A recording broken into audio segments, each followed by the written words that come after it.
Let's talk about regression analysis, very popular topic in data science and statistics. So all it is trying to fit a curve, some sort of a function, to a set of observations, and then you can use that function to predict new values that you haven't seen yet. That's all there is to it. So let's start off by talking about the simplest form of regression analysis, linear regression. Let's talk about linear regression. You hear a lot about regression analysis in the field of data science. Sounds fancy, but it's actually a very simple concept. Let's see. So linear regression, all it is fitting a straight line to a set of observations. That's it. That's all there is to it. So for example, let's say that I have a bunch of people that I measured, and the two features that I measured of these people are their weight and their height. So I'm showing the weight on the x-axis and the height on the y-axis. And I can plot all these data points of people's weight versus their height, and I can see, that looks like a linear relationship, doesn't it? Maybe I can fit a straight line to it and use that to predict new values. And that's what linear regression does. So in this example, I might end up with a slope of 0.6 and a y-intercept of 130.2 in this example, and that defines a straight line, given a slope and a y-intercept, that fits the data that I have best. And I can use that line to predict new values. So you can see that the weights that I observed only went up to people that weighed 100 kilograms. But what if I had someone who weighed 120 kilograms? Well, I could use that line to then figure out where would the height be for someone with 120 kilograms based on all this previous data. That's it. I don't know why they call it regression. Regression kind of implies that you're doing something backwards, and I guess you can think of it in terms of you're creating a line to predict new values based on observations you made in the past, backwards in time, but it seems like a little bit of a stretch. It's just a confusing term, quite honestly, and yet another way that we kind of obscure what we do with very simple concepts using very fancy terminology. So don't let linear regression trip you up in terms of sounding fancy. All it is fitting a straight line to a set of data points. How does it work?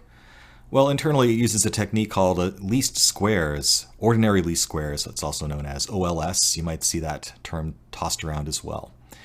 And the way it works is it tries to minimize the squared error between each point and the line.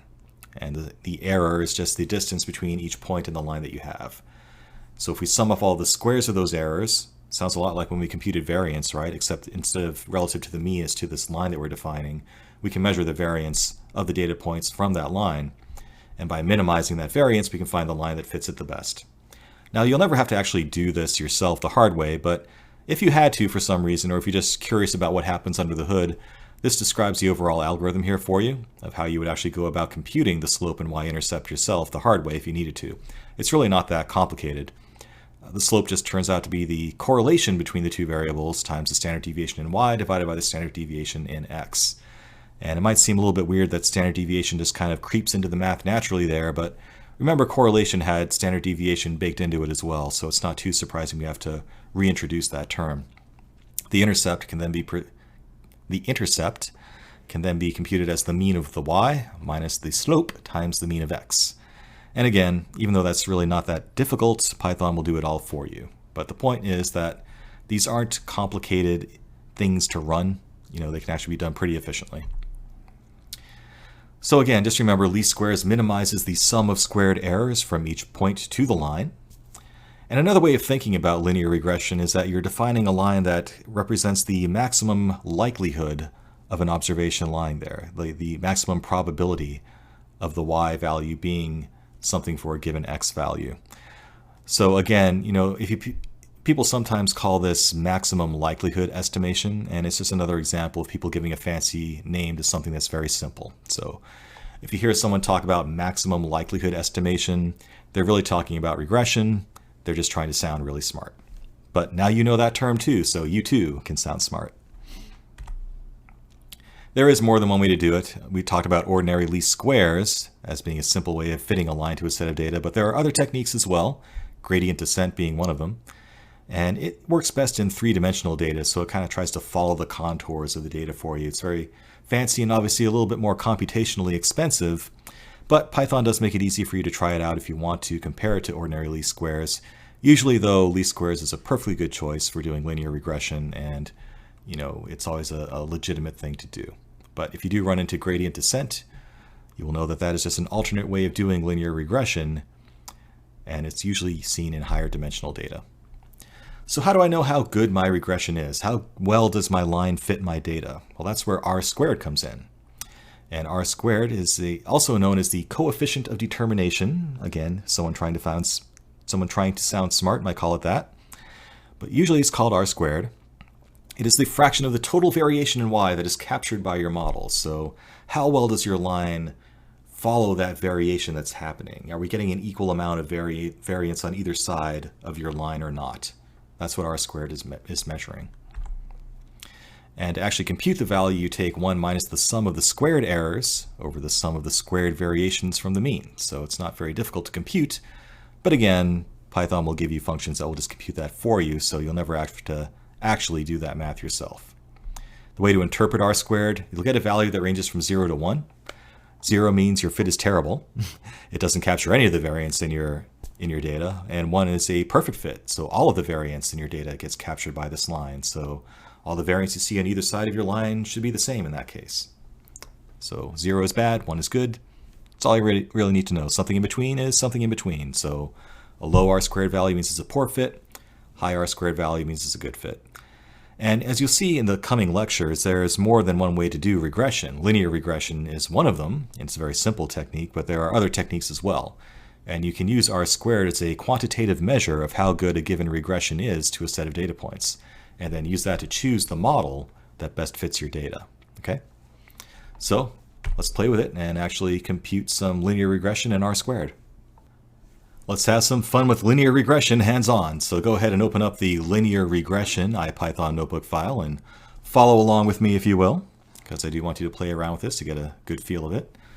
So we'll start by creating a little bit of Python code here that generates some random-ish data that is in fact linearly correlated. So in this example, I'm going to fake some data about page rendering speeds and how much people purchase, just like a previous example. So we're going to fabricate a linear relationship between the amount of time it takes for a website to load and the amount of money people spend on that website.